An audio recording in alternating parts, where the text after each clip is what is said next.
Welcome to the Hollywood Outsider, an award-winning weekly entertainment podcast. In this episode, we'll be reviewing Dungeons & Dragons, plus assigning ourselves classes, whatever that means in nerd speak. Vertigo hits the remake pile, Peter returns, more actor drama, and our topic this week revolves around world building and creating mythologies. Let's get on with the show.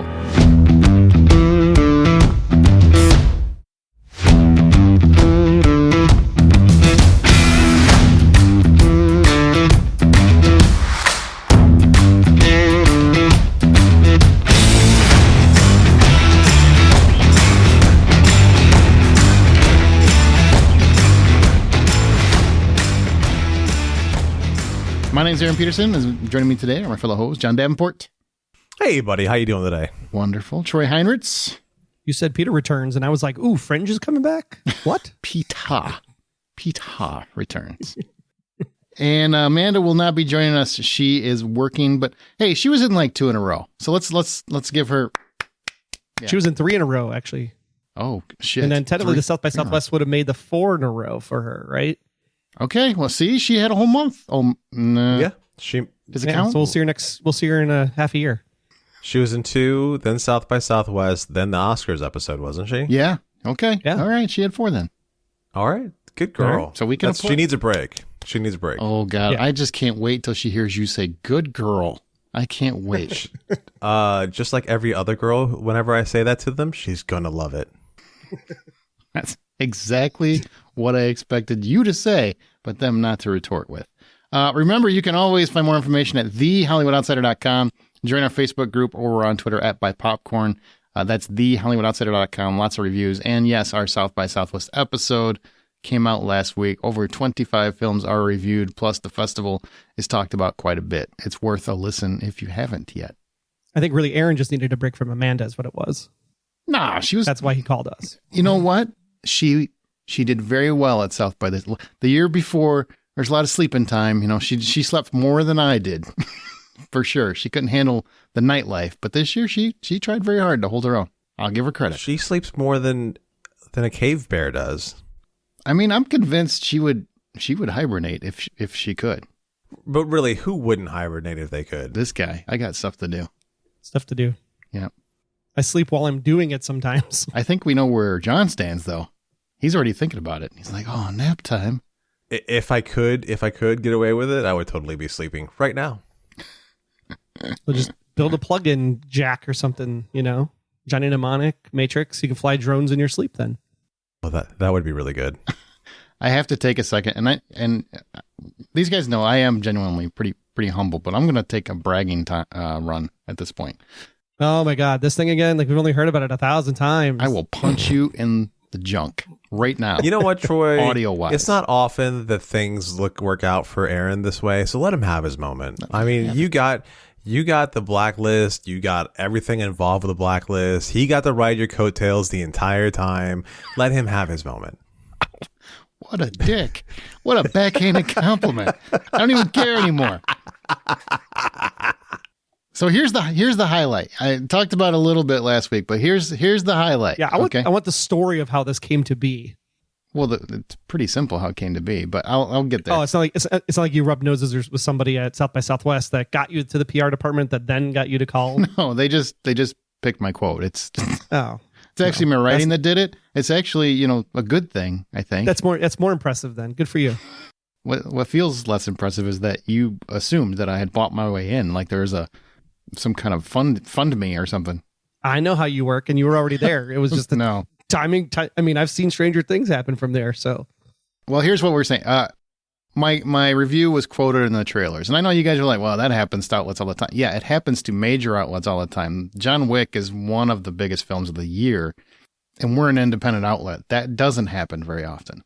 So that alone is what kind of made me go, ooh, and ah. But what really sealed the deal, I mean, it's very exciting to see my quote on the trailer. You don't write to get on trailers or DVD boxes or any of that. You write because that's what you believe in or it's what you should be doing. But there are times where it feels really great. Like when you loved a movie and they use it, that feels fantastic. And seeing it used in the hype ads, like trying to get people into the theater, seeing my quote up there really feels pretty fantastic. But what's even better is a friend of mine named Jared. I'm going to say his name. He'll never, ever listen to this because... Does he work for Subway? No, not Subway Jared. Different Jared. Okay, just wondering. I never can tell with you. I think I really probably should have clarified that. Is this another South by Southwest story where you rub elbows with Jared Leto? No. So Jared calls or texts me actually, and he's like, "What the fuck is going on?" And I have no idea what he's talking about. He used to give me grief about my little independent podcast, my little side hustle, whatever he wanted to call it. And I'm like, I have no idea what you're talking about, man. What's up? I haven't heard from him in a while. He's like, I'm watching the NBA on ESPN, and I have to immediately rewind my television to see if I saw that right. And I saw The Hollywood Outsider on an ad for John Wick. I'm like, seriously? Because even I didn't know it was going to be used in like the major media ads. He goes, yeah. So I guess for once, I'm going to have to give you some props. Congratulations. That's awesome. That was the Talk highlight. about a backhanded compliment. What kind of? No wonder why you haven't talked to this guy in a while. Kind of. I don't think he's ever listened to the show, but I'm gonna have to give you some props. Thanks, Dick. But it's been kind of a high, so I wanted to just. You know what? It's awesome. I'm actually really happy for your high. I kind of rode the coattails of your high throughout the week. I started sharing it to everyone I know. Look, the podcast that I'm on, it's doing things, and you know, absolutely. Yeah. I really enjoyed the moment, and I was very happy for you to be able to be this figurehead for this moment. But yeah, I totally rode the coattails and enjoyed it and shared it with just about everybody. As when somebody said to me or asked me, "What's something good that happened to you this week?" Well, let me tell you a story, and I told them all about it. So I had a very short stint in front of a linear television, and I actually saw the ad live on the Home and Garden channel. Really? It's on NBA and the Home and Garden channel. Yeah. John Wick. Turn, flip, or flop. Wow. That's awesome. And for people that are like, why is it such a big deal? Because if Hollywood Reporter, look, I'm not knocking anybody that's a critic for the Hollywood Reporter or anywhere else, but if you get a job there, you instantly are a Rotten Tomatoes critic. You instantly can get your review quoted and da-da-da. If you're an independent outlet, it's very rare for a major motion picture to quote you in their major advertisement. So it's very, very cool. But you were already a Rotten Tomatoes critic. I was. Yep. But all this I've done myself. Like I didn't piggyback off an outlet. I created the outlet. There's no Murdoch or, you know, Thuros or any of those or a Koch brother like pushing him out in front of people. Exactly. But I would take their money if they're offering. Like I am for sale or rent. All right. The things he would do for a Klondike bar. That's enough about Aaron. What do you think of Aaron? Write to us at thehollywoodoutsider.com. They're going to write to thehollywoodutsider.com? I don't know how internet works. I don't know. It's feedback at thehollywoodutsider.com. If they just write to thehollywoodutsider.com, I don't know if we're ever going to see it. Well, we didn't really want to see it, did we? I don't know. It depends. If it's nice things, then yeah, I want to, yeah. If it's mean, no, you can keep it. I've seen those before. If you have nice things to say, feedback at thehollywoodutsider.com. You tell Aaron what you think of him, and he will read it on the air next time. Easy. Possibly. We'll see how more it than works likely. out. We'll see how it goes. He actually promises. This is an important time for Aaron because this is also the anniversary of when he led the panel at C2E2 for Cobra Kai Season 2. That's true. Right.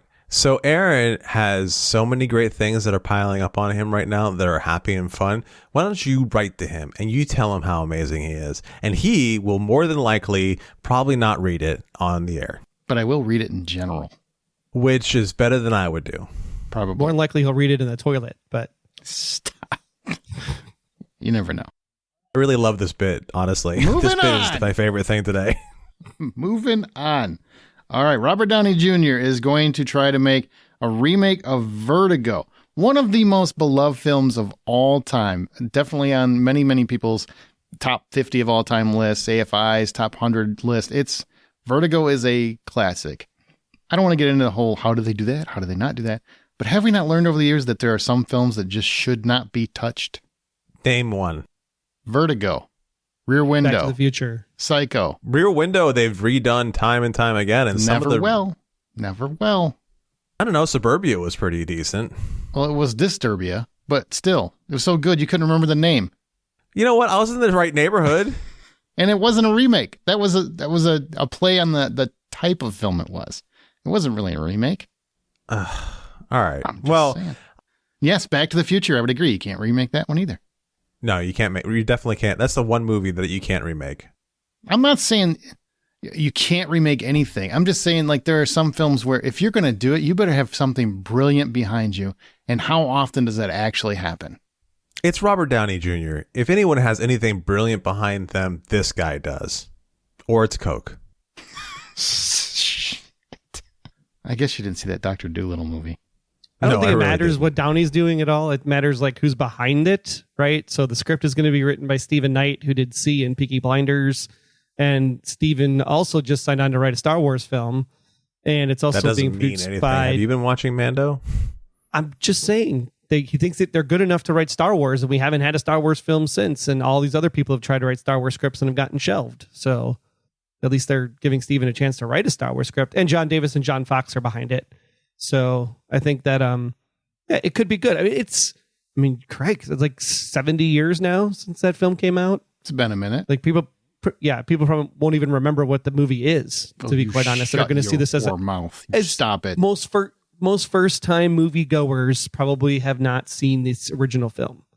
Yeah, So I'm sure there's plenty of millennials and young and smaller or younger or whatever you want to use to denote a Smaller, tiny millennials. tiny millennials. There's plenty of those people running around was at my who Scream shoot. I'm just gonna put that 4-year-old was at my Scream showing the other day. Like ridiculous, but whatever. Go ahead.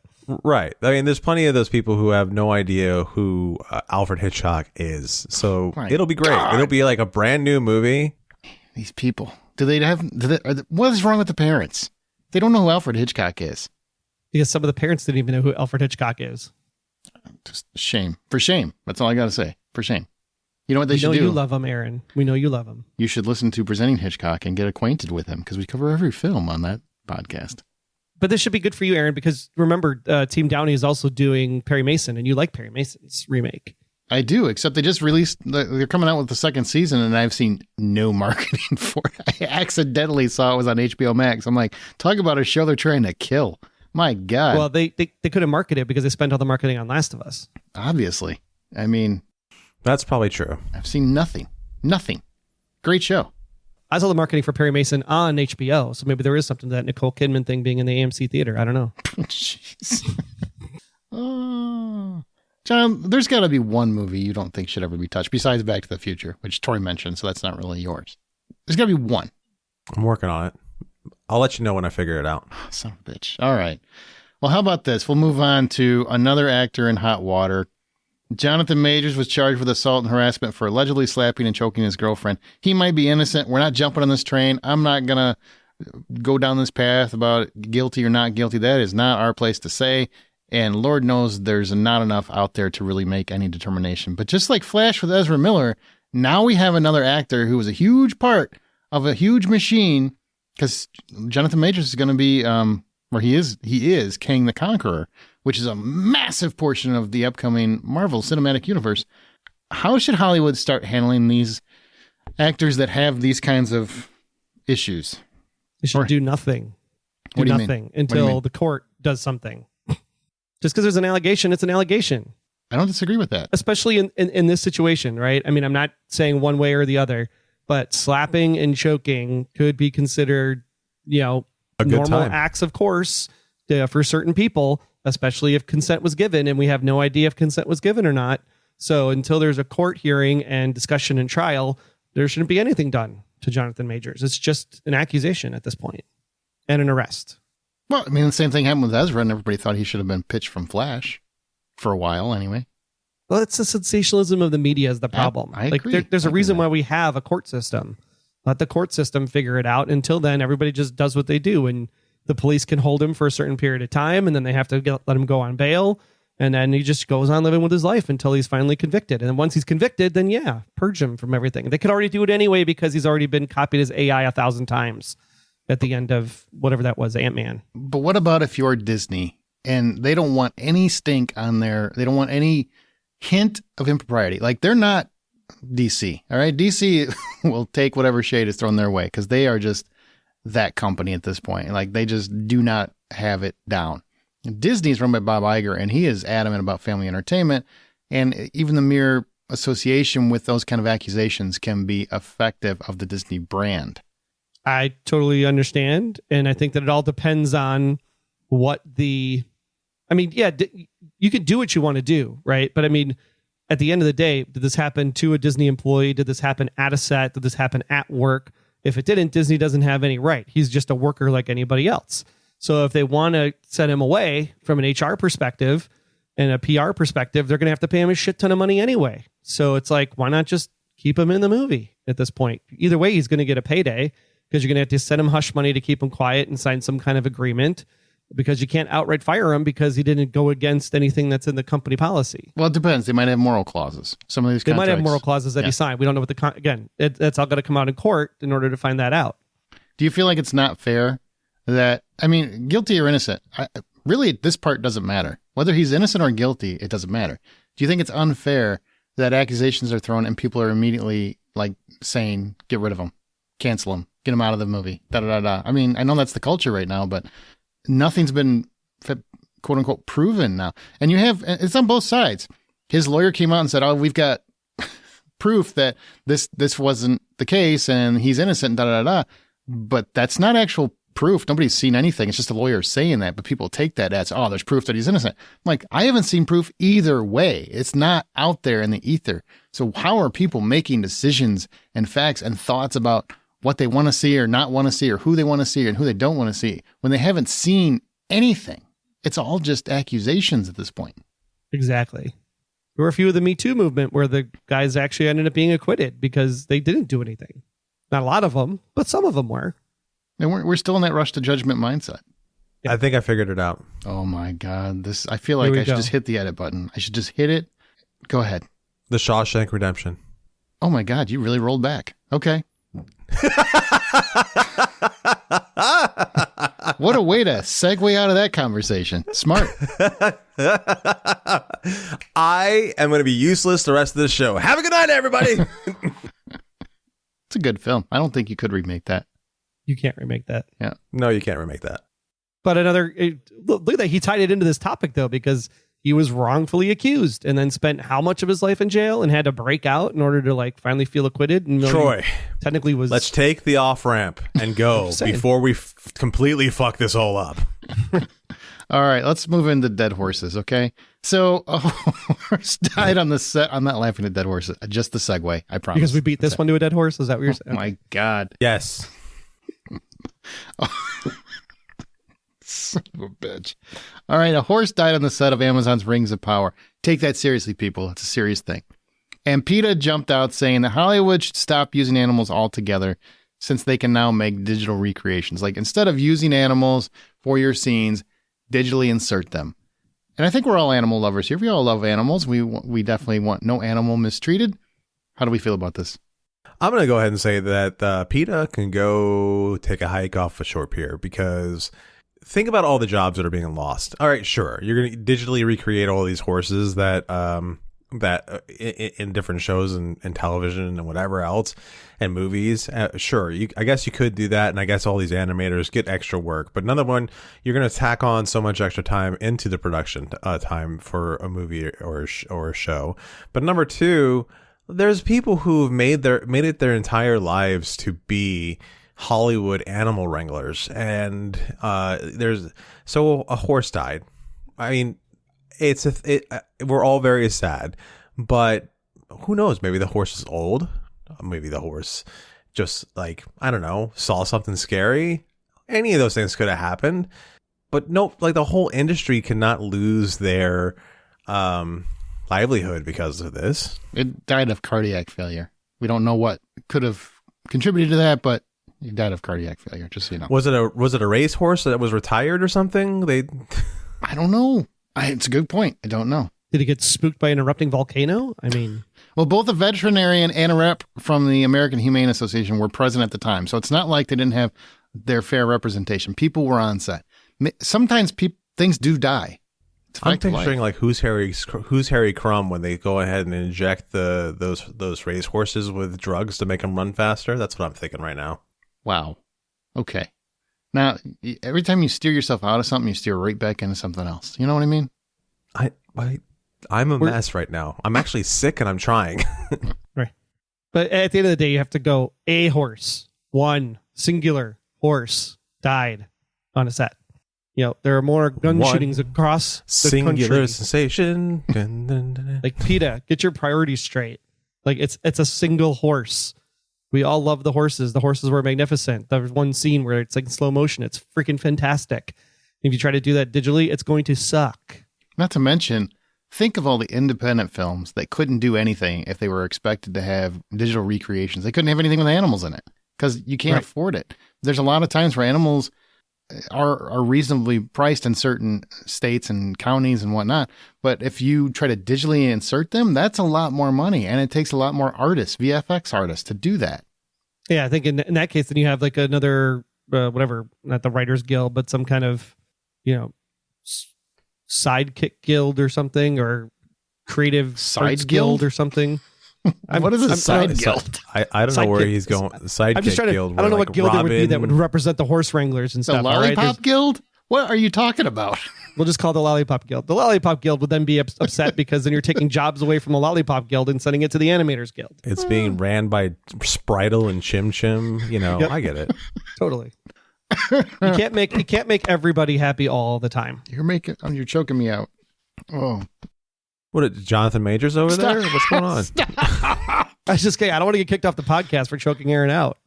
Oh my God. Wasn't me, officer. We are so moving on. Hey, our show's independently funded. Therefore, all the expenses are from our own pockets. Patreon helps fans support the favorite podcast. Once you sign up, you get immediate access to all the content in your respective tier. And if you go to patreon.com/TheHollywoodOutsider, patreon.com/TheHollywoodOutsider, there's stuff in there right now. There are exclusive information and interviews and whatnot from South by Southwest for John Wick Chapter 4 and Dungeons and Dragons, and Evil Dead Rise is coming soon. There's Bad Movie Night. John covered every episode of The Last of Us in podcast form. There's a lot of bonus stuff on there. Bad Movie Night, where we look at a movie that critics or fans didn't like, but we thought was not such a bad movie.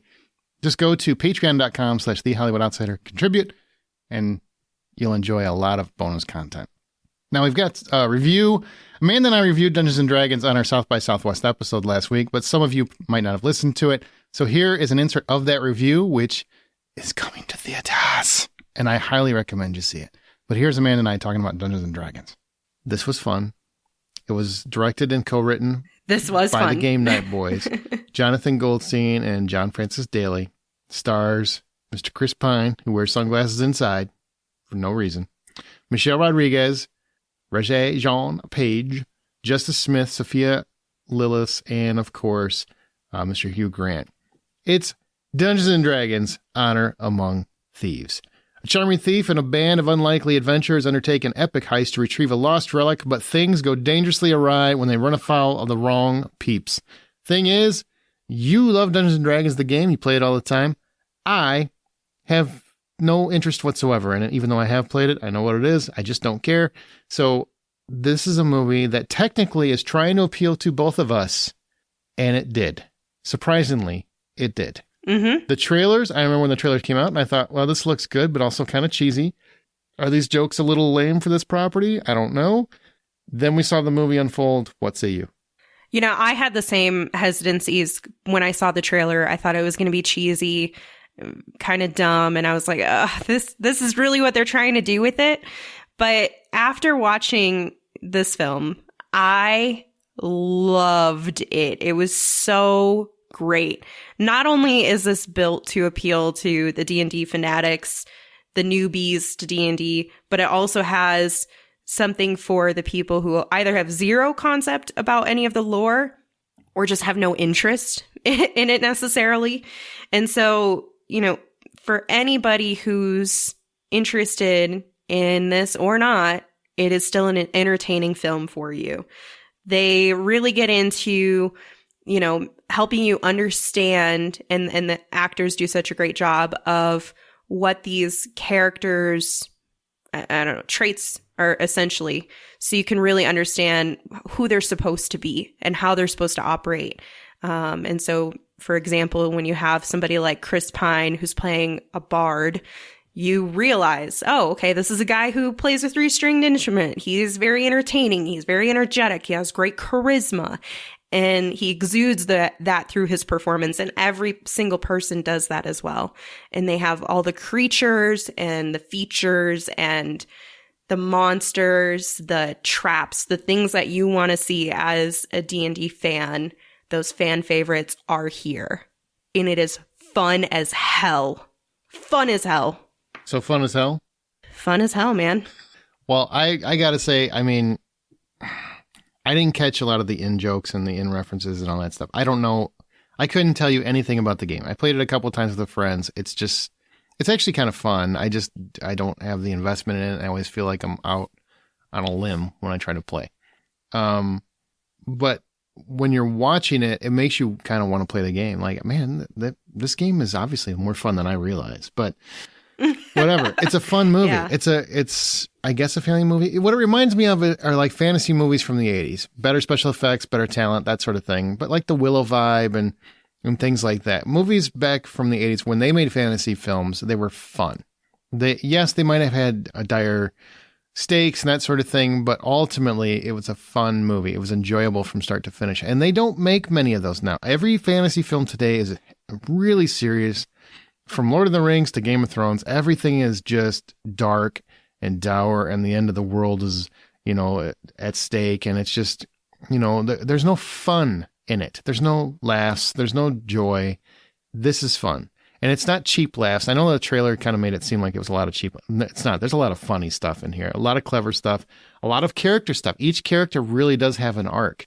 And man, the entire cast works in every respective role. I had an absolute blast. That's 850 for me. 850 for me too. There's 2 things I want to mention to you guys. One, the love interest of Michelle Rodriguez, although it's an incredibly small role, it is so fun. Yeah, that's a joy. Yep. So fun. The other thing is there is a tremendously fantastic one-shot scene that transitions a character into multiple different iterations that she's capable of doing because of her character. And I think you really enjoyed it too, but it was phenomenal how it was shot, how it was executed. Sophia Lillis really did a great job in her performance in that, but it really came down to like the cinematography and the directing on that. The production of that one-shot scene was phenomenal. Yeah, like I said, start to finish, it was fun and enjoyable from start to finish. But also, I enjoyed the characters. Like at the end of the movie, I want to see more of them. And also got a little teary-eyed. The end has a little teary-eyed in there. Oh, yeah. I cried. Of course. I was that crying. gets you over 6 with Amanda right there, right off the bat. Exactly. Me too. Tear gets you over 8 for me. That's how this works. If you can get a tear out of me, you're doing great. How about a little Q&A from Dungeons & Dragons? We'll find out what roles they would have if each of the actors were actually part of Dungeons & Dragons. No, DM, that's Hugh Grant's role, right? Even if I wanted to be a DM, I wouldn't admit it. Because then I'd seem like an egomaniacal creature. You know what I mean? I kind of wish I were a DM, but I wouldn't. You would be the gremlinest DM of all time. Well, after watching Chris be a bard, I want to be a bard. Because directing a movie is essentially like running a campaign, and you have to keep everybody motivated and keep all the trains running on time. And I was really, I got kind of an education from him on what that is and how to be indefatigable and unstoppable. And we wrote so much new stuff because Chris brought that to the role. Yeah! I would be a paladin because I want to be reggae. I really do. I'm a producer, so I think probably fall into the rogue category, for better or for worse. But I try to be a paladin at all times. That's the aspiration. But you have the heart of a warrior. Thank you. Absolutely. I love being a bard so much. So much.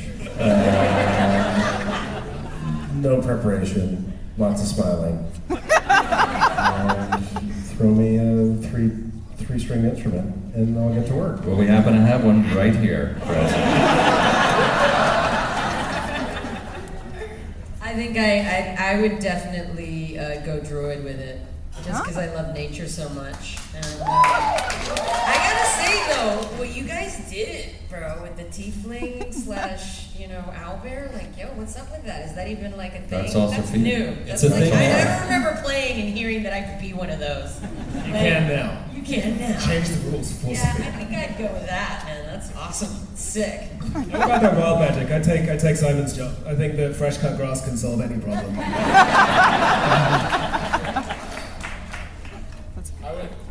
I would also be myself.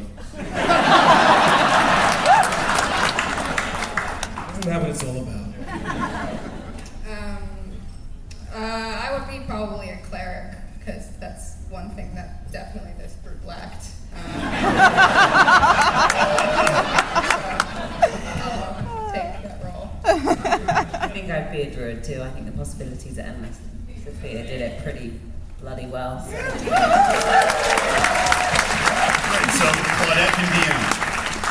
Claudette can DM then, since you don't have a DM. Yeah, I'll have to learn more about it. This has definitely inspired me to finally join my friends who've asked me for many years. So I appreciate the inspiration. Okay, guys, any recent film or TV recommendations we haven't previously talked about, which means I don't want to hear about Last of Us. I don't want to hear about How I Met Your Father. Anything new? Yes, I watched the new show Up Here over on Hulu. It's actually written, a musical romantic comedy written by Tick Tick Boom and Dear Evan Hansen's writer Stephen Levinson. Oh, nice. And also from the Hamilton director Thomas Kail. It stars Mae Whitman, who just finished up her run on Good Girls and, of course, Parenthood prior to that.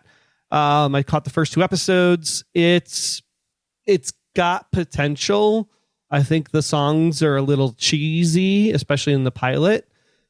She's not the only one that hears voices in her head, so it's not like Zoe's Infinite Playlist, because the guy she's trying to court also hears voices in his head. So at least that's different from Zoe's Infinite Playlist. But if you just want something light and comical and kind of bop your head along to, it's not a bad show. I watched Shazam 2, Fury of the Gods, and I have to say that despite what you might hear from different places, it's a fun movie. It's a good time. It still has a lot of the heart that the first movie had. The villains are something completely different and completely made up for the movie, but yet they're not as important, because what's actually important is what the Shazam family is going through and how they're growing as a family. I thought Zachary Levi reprising the role was pretty great. Rachel Zegler is in it, and she is captivating to watch on screen. The rest of the Jack Dylan Grazer is given so much to do. He is so much fun. I can't wait to see him do more things. Like the entire thing about this movie was a lot better and had just as much heart as the first one. I don't care what the rest of the critics are saying. Go watch it. Are you mad you're never going to get a Shazam 3? Not really. Because, yeah, I'm not really. With everything else that's going on with DC and even Marvel, I'm a little tired, so I'm okay. I wonder, I know everybody's blaming The Rock for Shazam's failure for whatever their reasons, but I wonder if because James Gunn went all gung-ho on we're cutting down the DC universe and we're starting anew, if people just didn't care because, well, why should I bother with this? Like, that universe is dead. Yeah, I feel like if we should have learned anything from Marvel with the buyout of the mutant side of, like, the X-Men side of Marvel, and what happened to what was in the pipeline in the way of movies, with the exception of Deadpool, we should have learned just by that you don't do that. It's like making these big announcements before these movies. There's a couple movies that came out right around that happened. I knew Mutants was one of them, and sure, it wasn't the best of movies, but I'm sure it also suffered from the fact that there was a pandemic and that, you know, people didn't give a damn anymore because Marvel was taking it all over. So I think the same thing happened here, where the through lines were muddied or blurred. There's actually a great cameo in it. I bet it's not The Rock. I think it's better than The Rock. It's definitely not The Rock, though. There's no Black Adam in there. Yeah, it's definitely... Well, he did it to himself.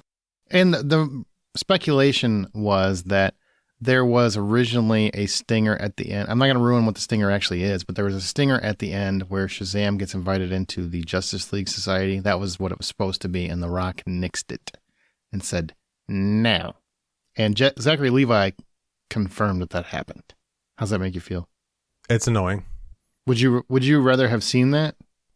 It would have been very cool to see it, but at the same time, I would have loved to see more of what the history between Black Adam and Shazam is at the very beginning, which is Black Adam is mad, and Black Adam wants the rest of the power that Shazam has, and there's a constant fight going on before that power. I would have rather have seen that than to see Black Adam show up and be like, "Hey, you can be a part of the Justice Society."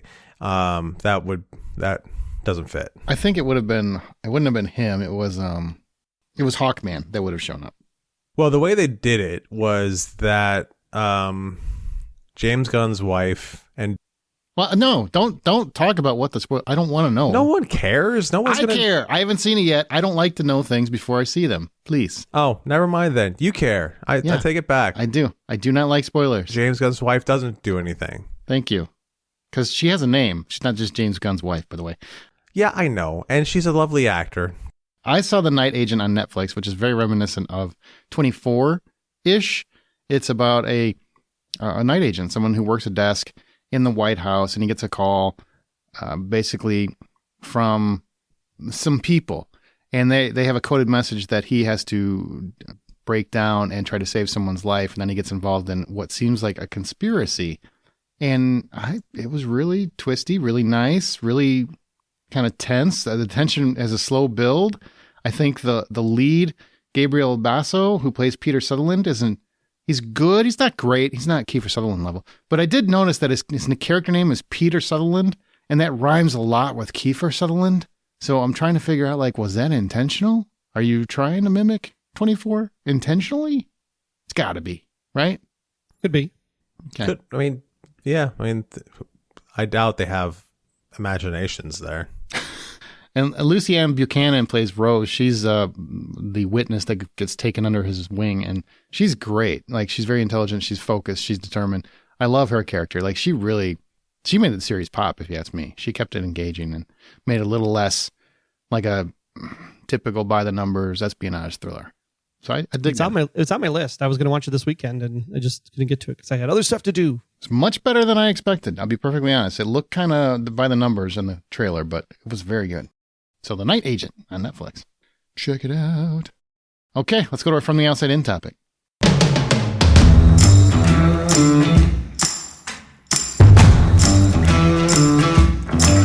All right, so over a 2-week period, we have a pair of movies that offer extremely expanded world building with a healthy dose of mythology with John Wick 4 and Dungeons and Dragons. And on TV, we have things like Rings of Power, Walking Dead spin-offs galore, Supernatural prequel. Universes are becoming more and more prevalent. So why do they get so few of them right? Troy, let's start with you. What does it really take to build a world or an ingrained mythology? What does it take for you to get invested? Well, first, it takes the one question that nobody asks. Right? What do you mean? The first question is, what if? What if there was a giant ice wall blocking off 2 areas? What if there was a spy who really wasn't a guy, but he was somebody else? What if there was, an entire universe run by robots? Like, those are the questions that I think always have to start in order to get to a good world building state, because you have to create something that's just right of center or left of center, depending on which way you lean, because you want to have something that's grounded in reality enough for people to follow the concept, but at the same time be so different from what we live with in a day-to-day to go to someplace imaginary. So, things like, that we dealt with, like with what we said, Walking Dead, right? It's an apocalyptic area. If things are happening, you can understand where the locations are based on when they traverse through everything. But as they build it out, you get more and more pieces of the story from different points of angles. And I think that that's the thing that really keeps people invested inside of a particular property, because you have the ability to go to different aspects of that property in order to see different viewpoints. Last of Us is going to be doing that fantastically because they have the opportunity to go to different places now that the video game never did, because you could tell different points of view from different points of the country, from the world. And they even did that a little bit in the first season by letting us know where it came from originally. And the constantly building it out, you're on board with like how Walking Dead has done it in terms of, they're having all these expanded universes. They have different points of view in different areas of the country, different time periods. Like that works for you, or do you feel like they are not really getting how to capture that expanded world? I think they were on the right track initially prior to the pandemic. Like with Fear of the Walking Dead, I thought Fear was an okay show. And then when they brought Morgan to come over from the main show over into Fear of the Walking Dead, it just got that much better. Mm-hmm. I think like that concept of like seeing what happened at Outbreak Day forward, because it, obviously, we jump ahead in Rick Grimes' world in the first part of the series. I think that was kind of a cool take on it because you get to see a different part of the Walking Dead universe, but yet it's still Walking Dead. I think the oversaturation part, when they start saying, okay, now we're going to have a Rick Grimes movie and we're going to have a Daryl show and we're going to have the kids doing their own thing. And, eventually, little ass kicker is probably going to have to take the reins of the whole thing when she turns 25 or something. And Megan and Negan. Two very unlikely characters to be together. Yeah. Those characters in their story in the main property, because I know Aaron hasn't finished season 11 yet, I don't think. No, not yet. Where they end up at the end of the show is an actually interesting place that you could potentially explore those characters going forward. But at the same time, I also don't need to see it because I've just lived it for 11 years. Like I need a different set of characters and a different angle. So I think that's why Rings of Power was a great idea. Take me to the Second Age, show me all the things that led up to how the things transpired that happened in the Third Age. I think that's a great concept. You just got to get people to buy into it. I think there's a lot of thought that was just put into that, which I don't know. If I were to cut it down to the more basics idea of what makes a great world, and you can actually, I can turn around and show you how this applies, but you really have to have a love for that world. You have to have as a creator, you have to have a love for that world, a love for the mythology, a love for the rules that are put ahead of you. Because the moment you start breaking the rules, the moment that you start changing the game, or the moment you start doing things for the hell of it because you don't have any other ideas, that's when you start losing people. That's when you start losing your credibility as a creator. And there, when it came to The Walking Dead, once it started feeling like a cash grab, and you stopped getting stories that felt original and new, and sure, they kept a lot of the visual aesthetics the same, but it just didn't really punch anything. That's when they started losing viewers. You take any of the CBS shows, if it wasn't for the fact that they're really there for the old folks' homes so that they can have something on TV to make them feel like they're not alone, then nobody would be watching those things. There's not a lot of thought put into those shows. They're really just there for people to be able to turn on and then be okay with, and then probably die the next moment. Who knows? Jesus. World building, world ending.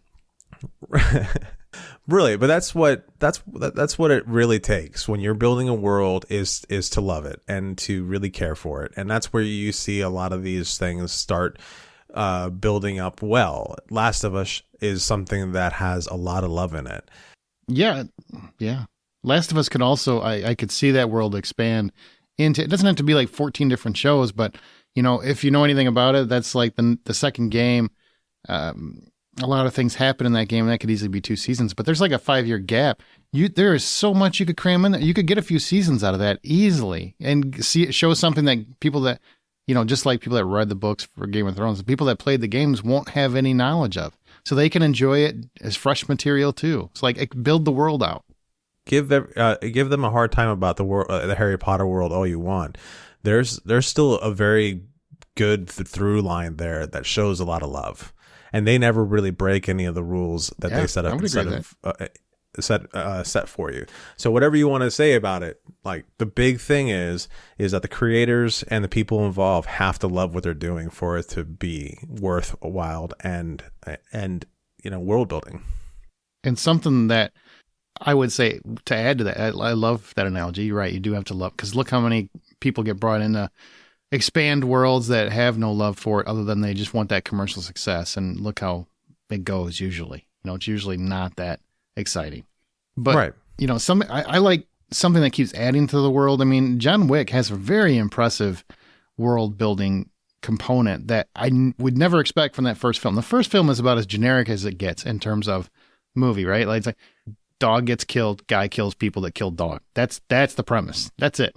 The Continental's there, and there's a couple little hints of this underworld, but it's not really expanded or fleshed out. But then each movie goes a little bit bigger, brings in more important characters, kind of really expands the world to now I could see multiple spin-off possibilities. I could see multiple TV property. I know there's a Continental TV show coming and a ballerina spin-off movie, but I'm just saying the characters that are there, I could see most of them having their own spin-off in some way, shape, or form.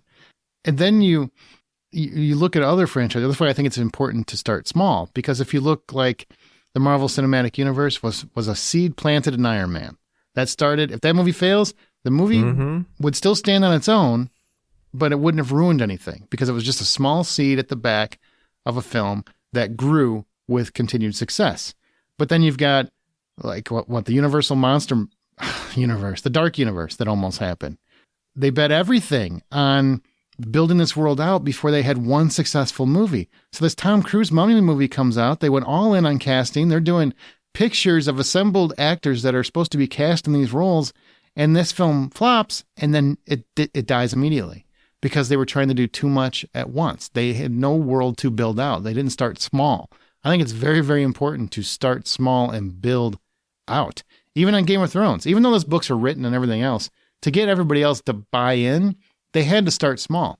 That first season is a very small season of television in terms of complexity and actual story. Like it's very politically driven that first season and throughout the series, but the fantastical elements don't come until you've been on that ride for a while. And that's a smart way to build a world. Start small, grow, and love it. Okay, I guess I nailed it. What world that was not part of existing lore impressed you the most as it was being built out? Which means there are no books written, none of that. It's like John Wick. They built it as they went. One that I'll tell you that's always impressed me, the View Askewverse. Yes. Now, I know that might be because Kevin Smith's directing has not gone great, but I always loved, as a fan of those movies, love seeing the little connections and seeing, Silent Bob, Jay and Silent Bob pop up in different films, or have characters that come back and forth and make jokes or references to previous films. Like, I always thought that was a very cool, and it's such a small world, but you feel like you're part of it because you're constantly running into those past characters in different wild adventures. Okay, so I have a question. Mm-hmm. Is the Scream universe part of the View Askew verse because Jay and Silent Bob show up in Scream 3? Oh, wow. Yeah, technically. I think it does. Son of a bitch. Look out, Sydney. Wait a minute. You're going to get a lot of pot. Kevin Smith is also in the DC universe, so does that make DC part of Scream? No, because he's Kevin Smith. I don't think he's Silent Bob. Silent Bob? Wait, when is he in the DC universe? Kevin Smith is. When? That's what I'm asking. If it's got to be a cameo for it to count. Sure. I mean, yeah, I feel like as Silent Bob, right? Can't be Kevin Smith as Kevin Smith. It's got to be Kevin Smith as Silent Bob. But I don't think he's either one. Right. I don't think he's in the DC universe. I think he's either one. Okay. So just Scream. I was thinking just Scream for sure in the third movie. I mean, he's Jay and they are Jay and Silent Bob. I don't think they're Jay and Kevin. So yeah, I think so. Technically, I mean, yeah, at that time, I think Miramax / Dimension owned all the rights, so feels right. This, correct me if I'm wrong, does Stan Lee not show up in the View Askew universe at some point? I think, well, I mean, Stan Lee is a person, though, so I don't know if that really counts. Yeah, Stan Lee as a person technically shows up in everything else that Marvel does. And also he's characters. He's already Stan Lee, right? He's the bus driver. He's the whatever. He's not Stan Lee. Well, no, there's so there is one movie where he is Stan Lee, isn't there? One Marvel movie where he is Stan Lee? In Captain Marvel, he is Stan Lee. He's on the bus or he's on the train reading the script to Mallrats.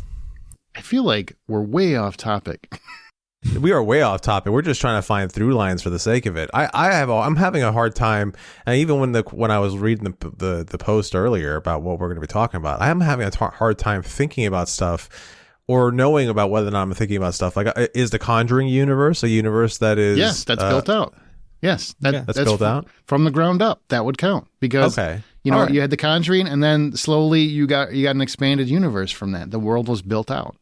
Yeah. Okay. Then the Conjuring. I mean, like my entire list when we get to this point are of like universes that I find most compelling and are like the View Askew universe for that reason. And you know what?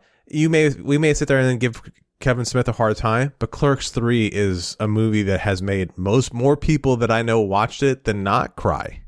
I cried at the end. Yeah. Like there's so many people that I know who watched it. They cried, they had feelings, and it is a beautiful movie. So whatever you want to say about Kevin Smith, like he does know how to put together a beautiful story when he is engaged.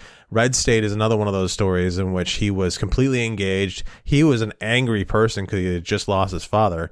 Off the topic of what we're talking about, but he made something beautiful out of that movie because of who he was at the time and what it meant to him. But Paranormal Activity is another one that I liked a lot that was completely built up from the ground up because it was a small little horror flick that turned into something bigger than itself from that point on. And a lot of horror movies are that way. They create lore as they go, right? They're just expanding the lore as they go. Breaking Bad is another one. Better Call Saul, the Netflix movie. I mean, they could honestly take several of those characters and build them out too and create an even bigger universe. Who would have thought Breaking Bad would have an expanded universe? And yet some people think Better Call Saul is actually better than Breaking Bad. I'm not one of them, but there are people that think that. I was going to say, who are these people? I mean, if you believe the Pixar theory, then Pixar is an expanded universe. I don't think Pixar counts. Come on. What connects those? Go to pixartheory.com. No, go to pixartheory.com. There's a whole thing about how the entire movie sequence plays out in a timeline. Okay, but the movies have to have a connected, known universe. So a theory, I don't think really counts. Unless you can really connect the dots, that feels like an extreme. Like Sully shows up inside of Brave, and then you got Nemo shows up in Monsters, Inc. Okay, see, now we're getting somewhere. Now we've got something to talk about. Wall-E shows up inside of The Incredibles as a garbage can. And those, Tarantino's films, the Tarantino verse, that would count in that respect then. You have different characters that pop up in different films at different times, or nods to them. But I'm talking like legitimate world building. Well, world building wise versus universe, I would say world building was The Matrix.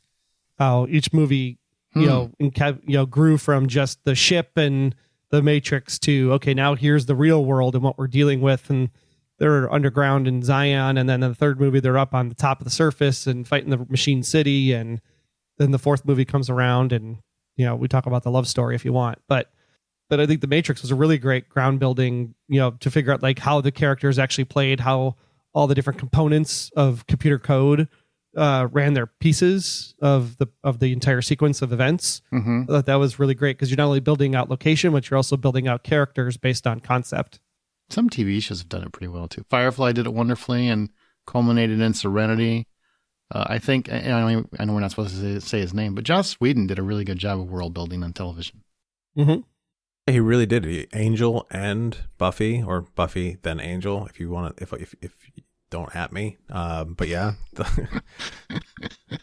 That's funny. Okay, well, let's move on. So do shows like CSI, NCIS / Name That City, does that count as world building in your eyes? Only if it has a crossover episode. Which a lot of those shows have crossover episodes. And so, you do end up getting characters that feed into one show or the other. You do end up getting a lot of different stories that travel the United States when it comes to the NCIS offices. Like those, they do a lot of work to let you know that they don't operate, or they operate in the same sort of timeline, the same sort of space. But at the same time, the shows, as far as world building are concerned, I said it once and I'll say it 100 times, the shows don't necessarily matter for the shows themselves. Those are great shows for when you want to hang out with people that you kind of like.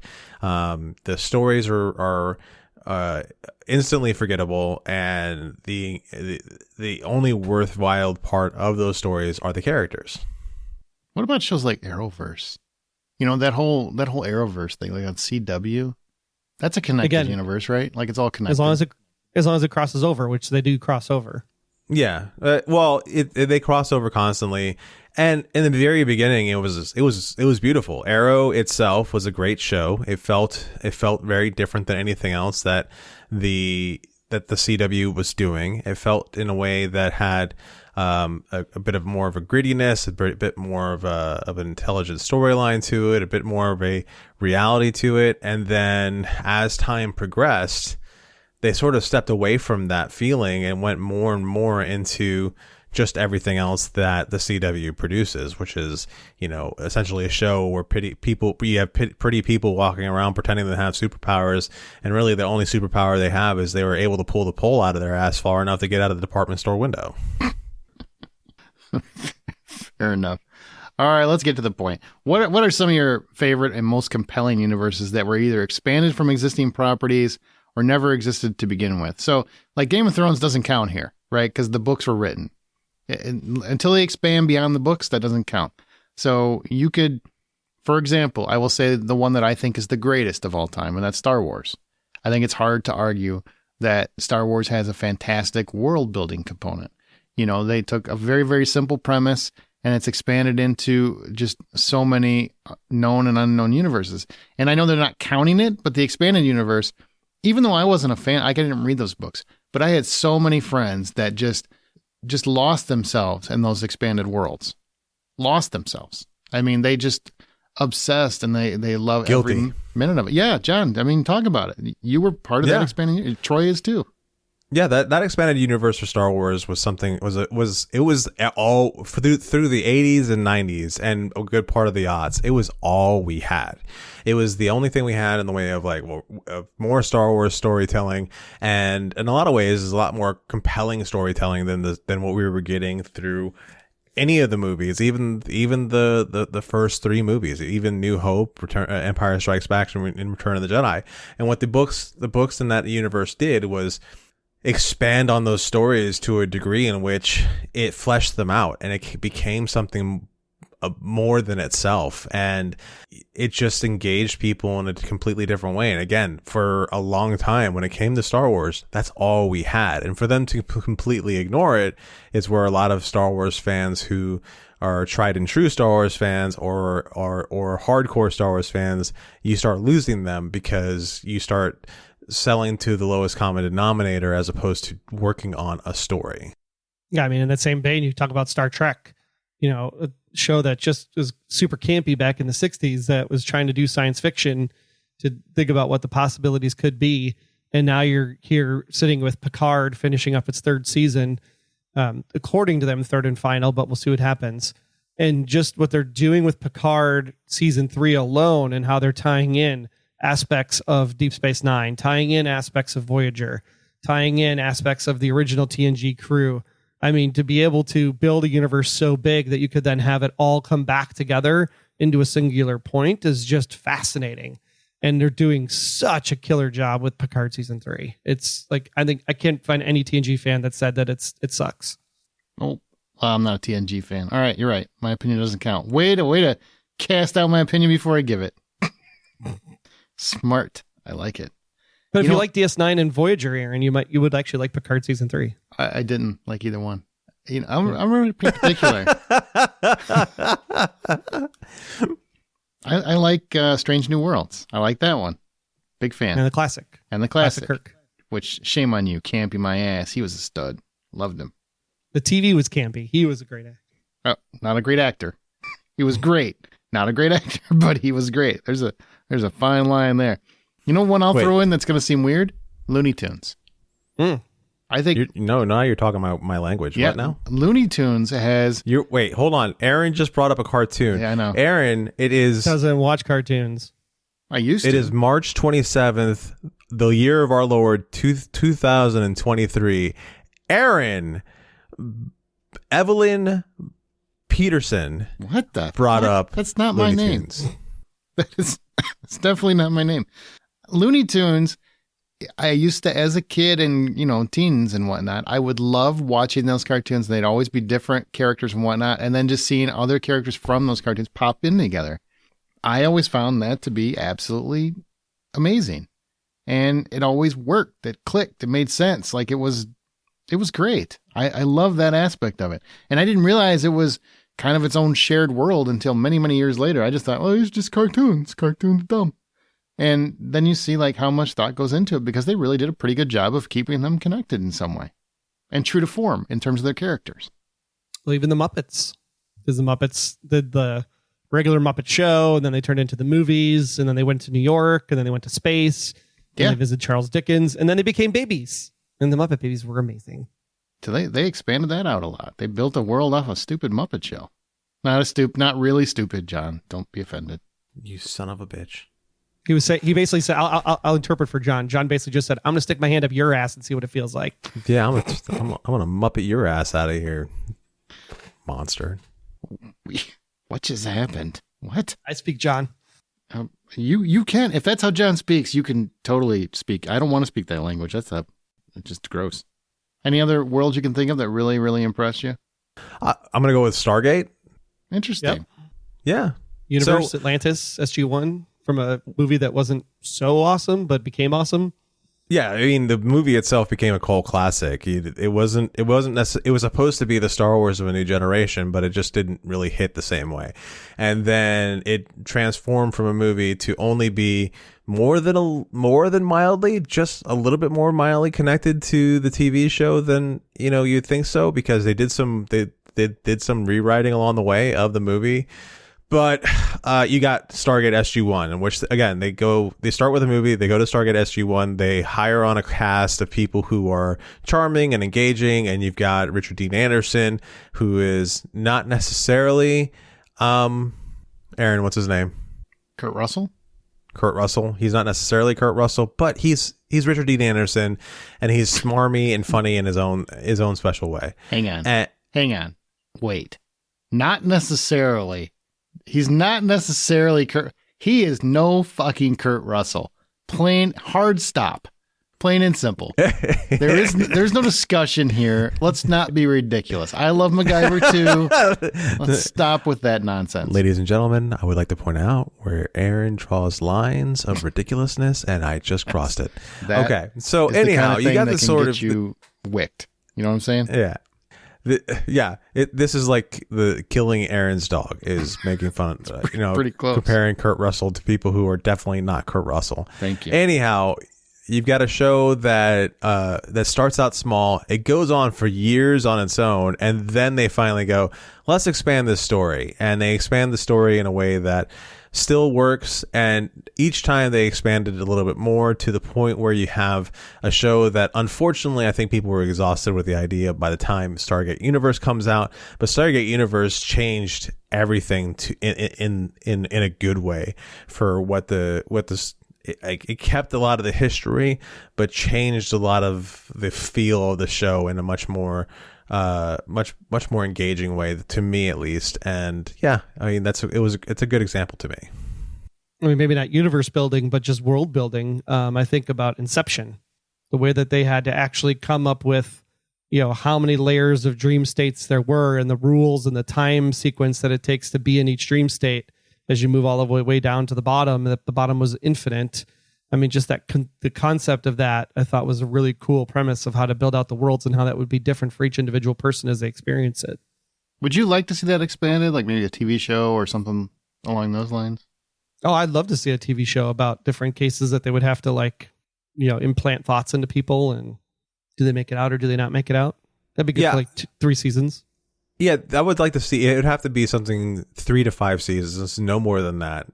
9 to 10 episodes a season, and not necessarily that crew, but the same premise. So you take the premise, the whole idea entirely of what Inception is, and you turn it into like an agency or a bureau or something, or thieves or whatever you want to do with it, and that would be an interesting show, I think. Yeah, you get like Theo James or some other like Walmart Leo DiCaprio, and you put him in the starring role, and you just play the same character, but you have a different team, and he's trying to crack something out for some specific reason. Aaron Peterson. I'm just saying. Incepted. Incepted. They could. There's money to be made there. Go make it. And one on that same line would be 11/22/63, because every time you went back into the past, You're just making creating, that up. That's not a real show. That is a real show. I don't know where the world building would go, though. I mean, it's not built because out. every time he goes back into the past itself changes things in the past so that he can't actually complete the mission every time he goes back in the past. And also every time he goes back into the future, the timeline has changed ever so slightly.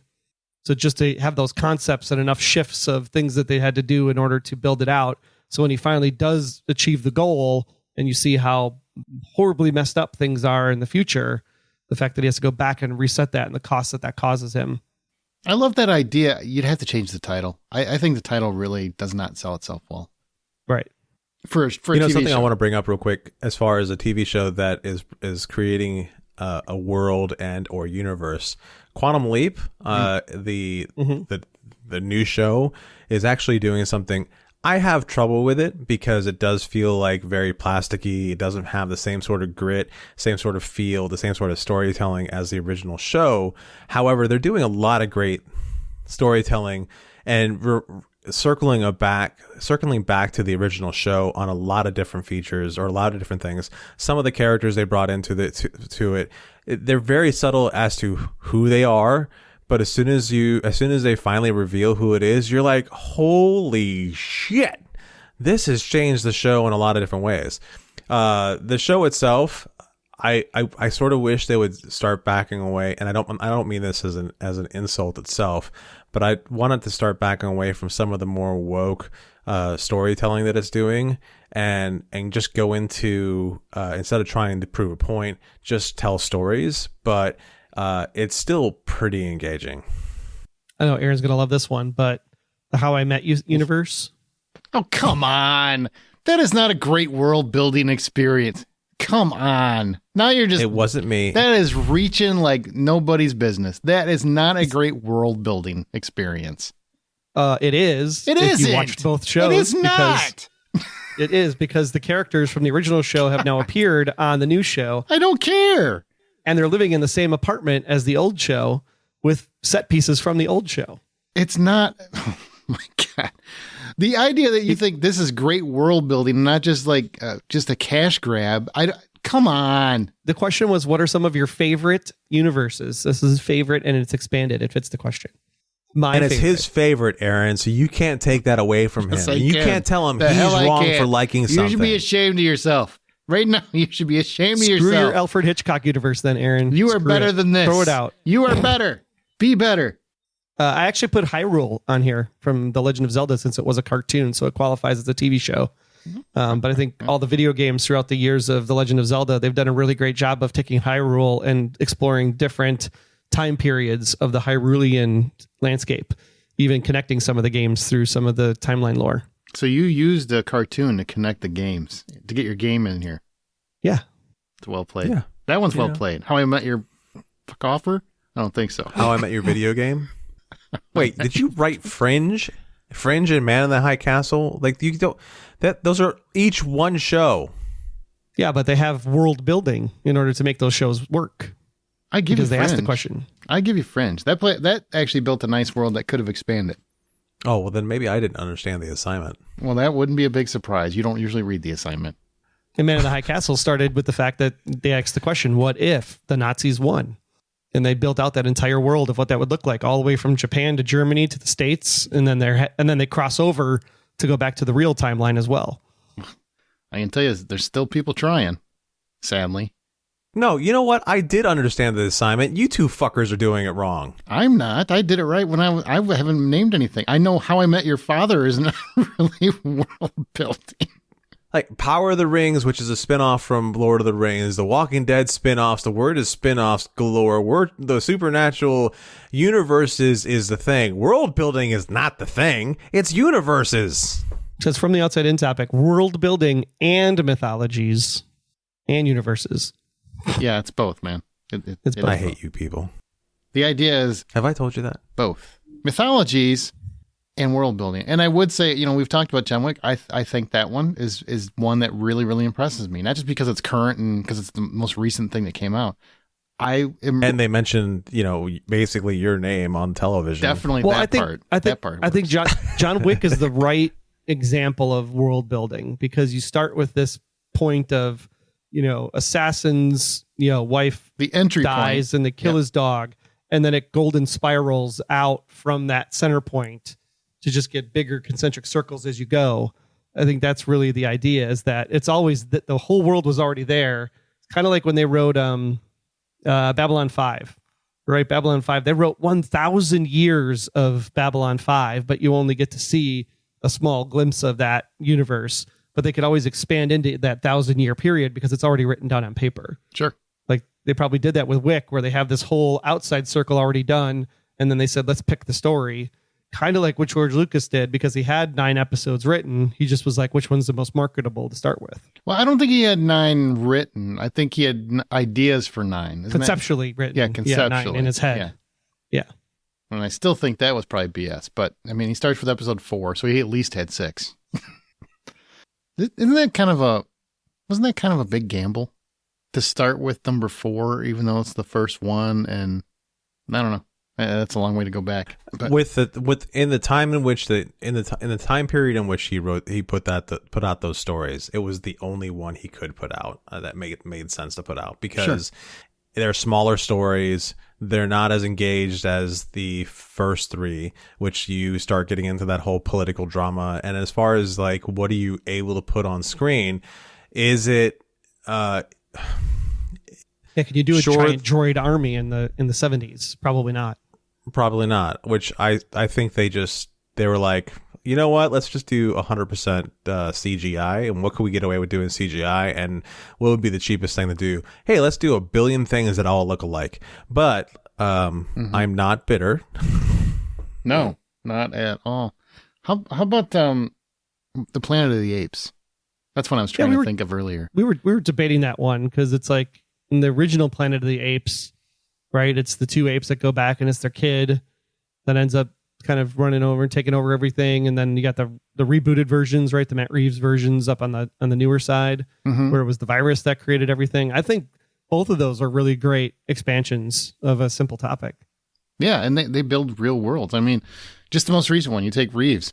You go from a very simple scenario where you create one or a couple that have humanistic qualities, and then it slowly expands into, this is how we lost the world. I mean, some of that world was technically built because, they were playing off of the original film to a degree, or how the film ended.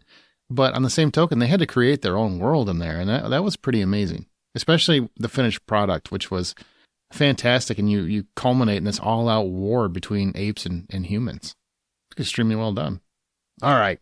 Well, we'll move on. We're going to figure out some D&D stuff. Hang on a second. But first, share your thoughts on this episode or anything else in our Facebook group, The Hollywood Outsider. You got to look for it. It's a private group. We're on Twitter @BuyPopcorn, and our site is TheHollywoodOutsider.com. You can always email us feedback @TheHollywoodOutsider.com.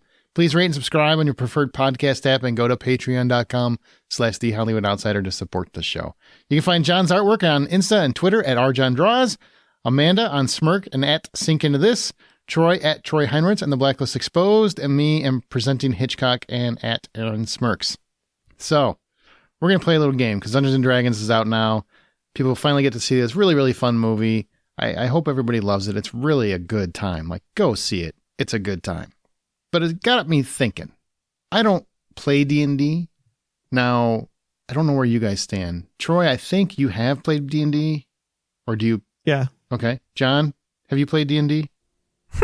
Have I played D&D? So that's a yes. Okay. That's a yes. All right. And Amanda she actually sent her answers for you guys, just so you know. So I'm going to give you that.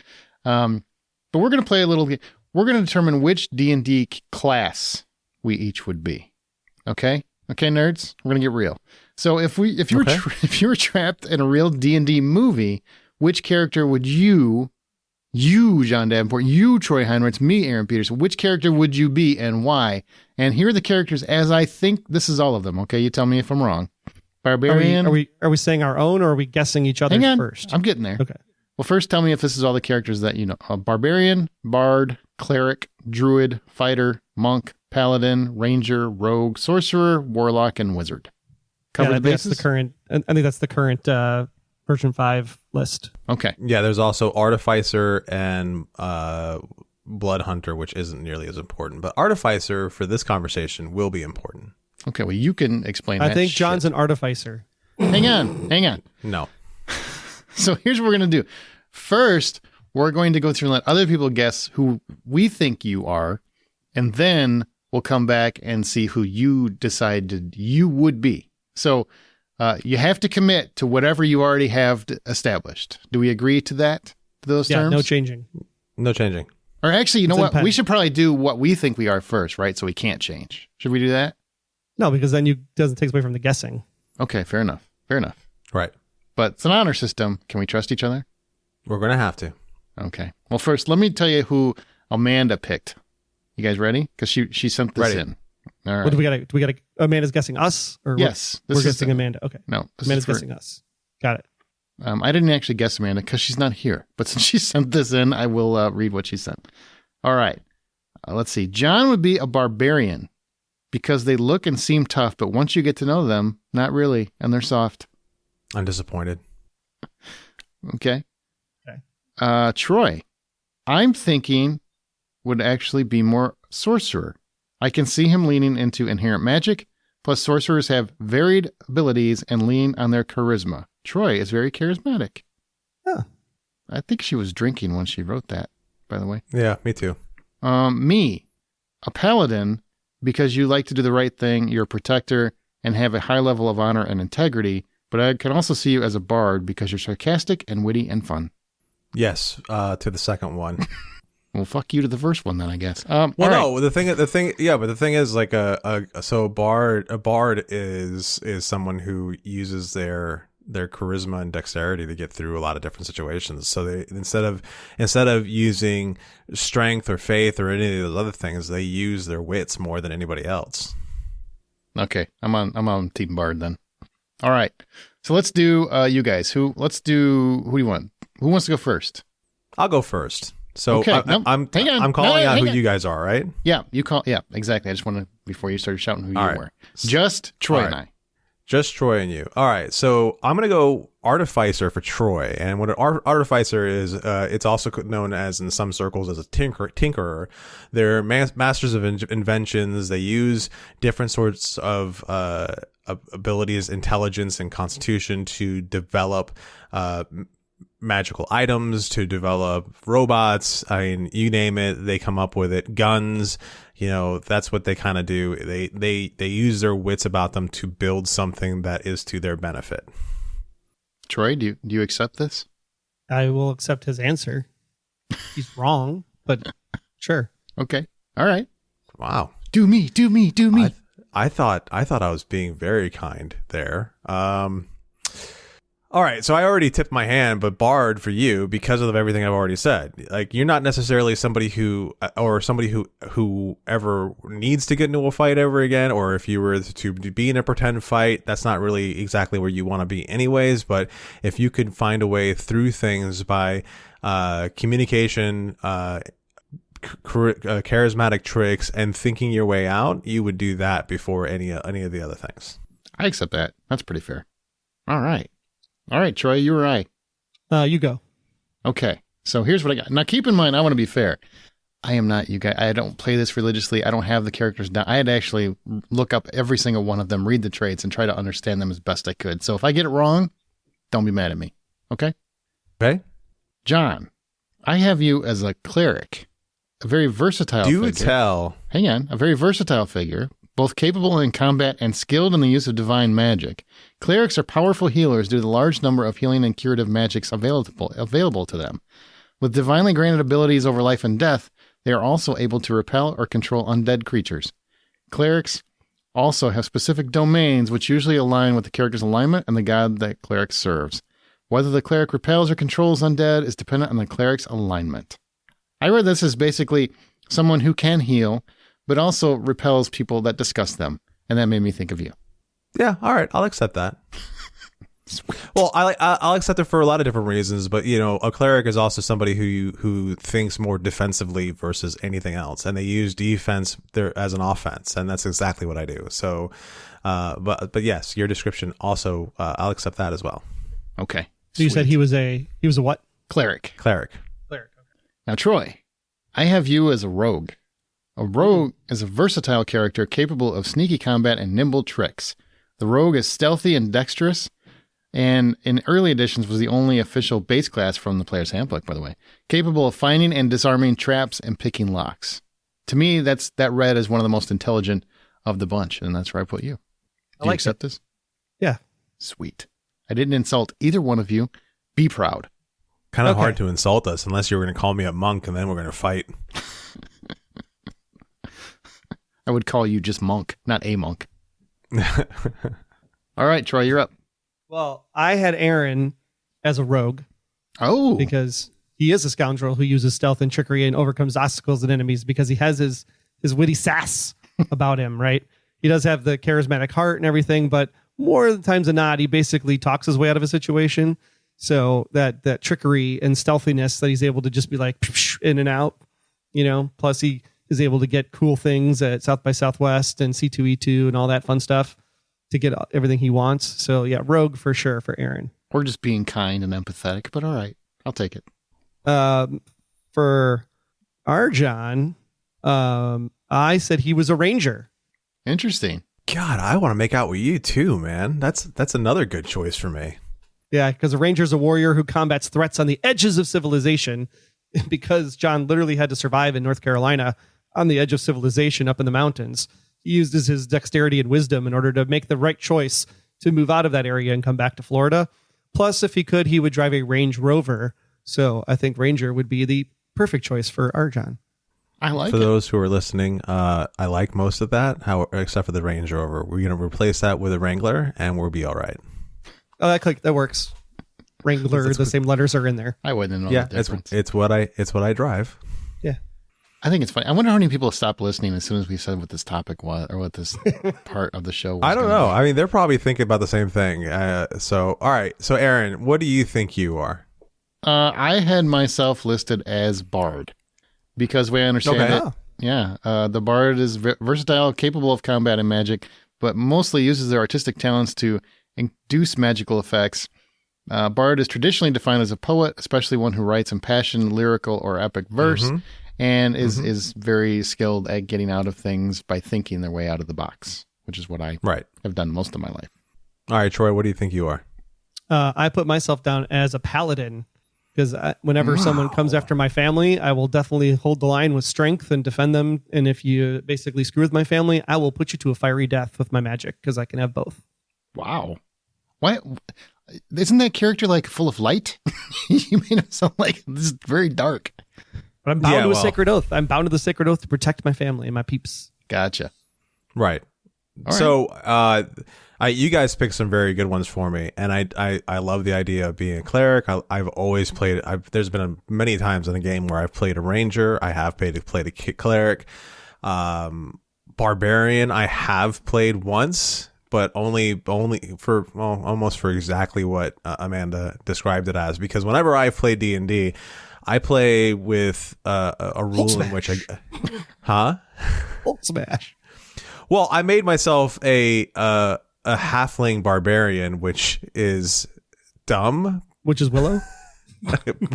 No, it's a dumb idea, but in the way I played it was, I try to create characters that are interesting and whatnot. Anyhow, but if I look at who I am and the way I like to be, like those two, the ranger and cleric are very good choices. But I think I'm going to say druid at this point because again, it's a character that uses strength and magic and cares for the environment in a way and uses his strength is being defensive and as opposed to offensive, and that's where I'm very happy being at this point.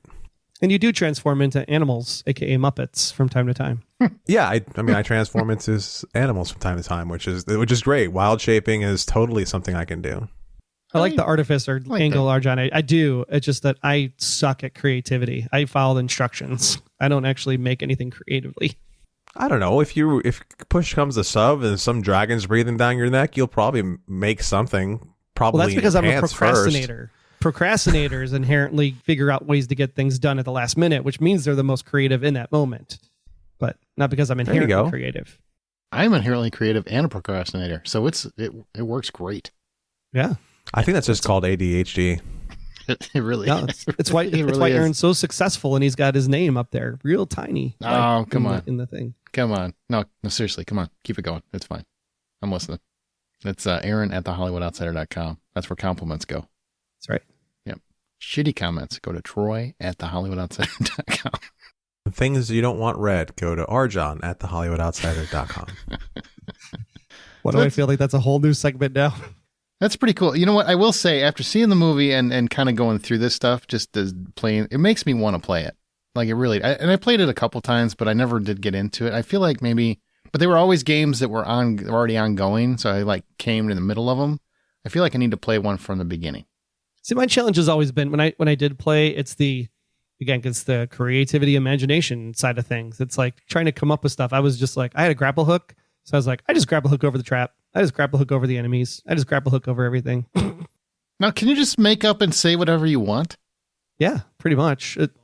As long as it's within the confines of the character.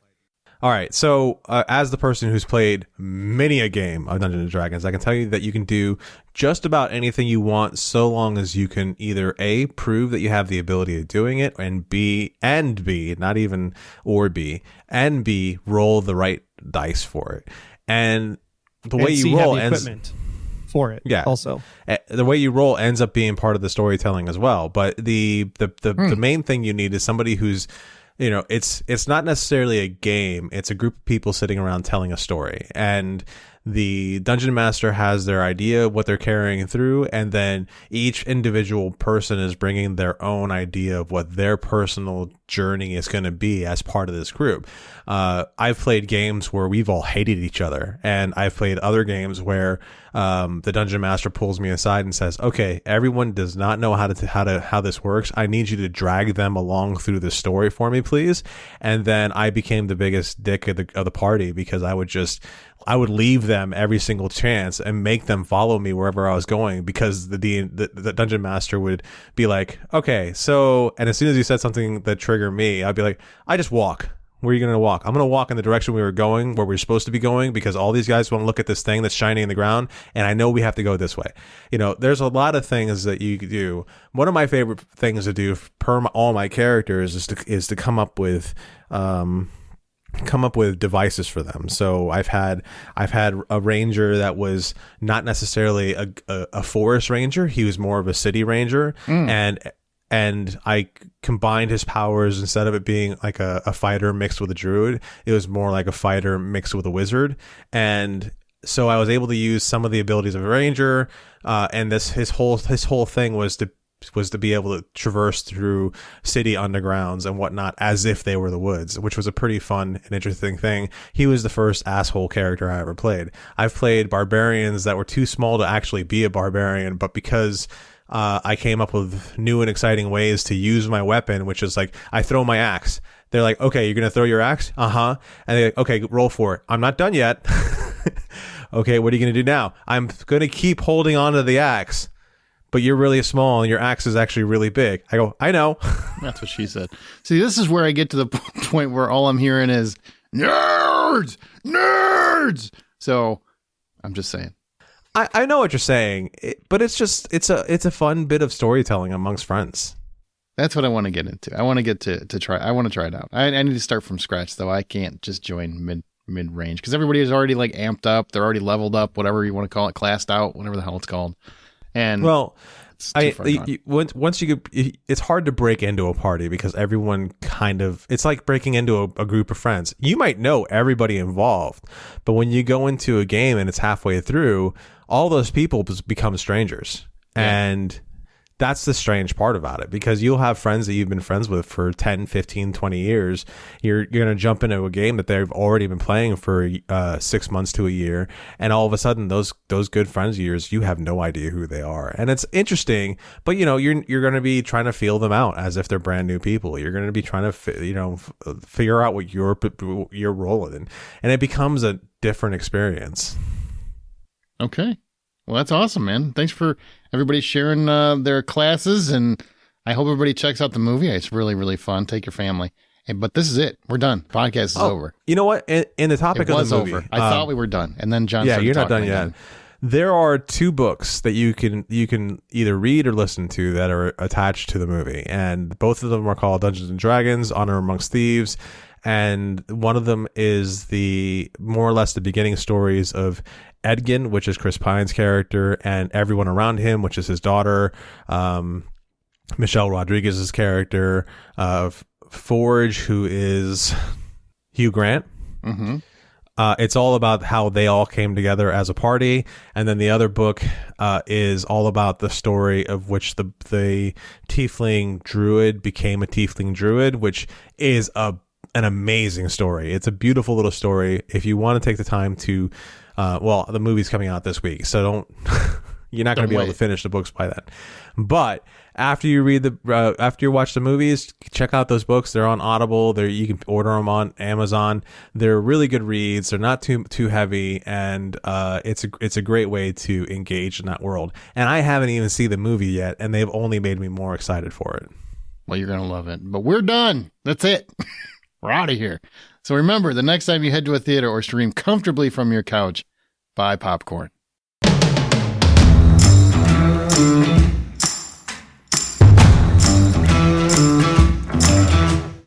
Shawshank Redemption can't be remade. Jesus Christ. You should totally take that out of the front part and leave it there as the stinger. Jesus. I can't believe how long it took you to come up with Shawshank Redemption. I have a feeling all you were doing was Googling like movies that can't be remade. No, that one's good. I can remake that one. I can remake. No, yeah, definitely. I'm on board with this one. Yeah, that works. I was like Princess Bride. No, you can remake that. Get Busy Living or Get Busy Dying. That one. Yes, that Forrest Gump. I guess you can sort of remake that one. Titanic. I think it was a remake. No, you can't remake Titanic. Okay, so we are confirmed that Stan Lee was Stan Lee in a Marvel movie, and Stan Lee was Stan Lee in the View Askew universe, correct? We are confirmed, yes. Okay. That's your way of connecting the Marvel Cinematic Universe with View Askew? Yeah. So it's the same.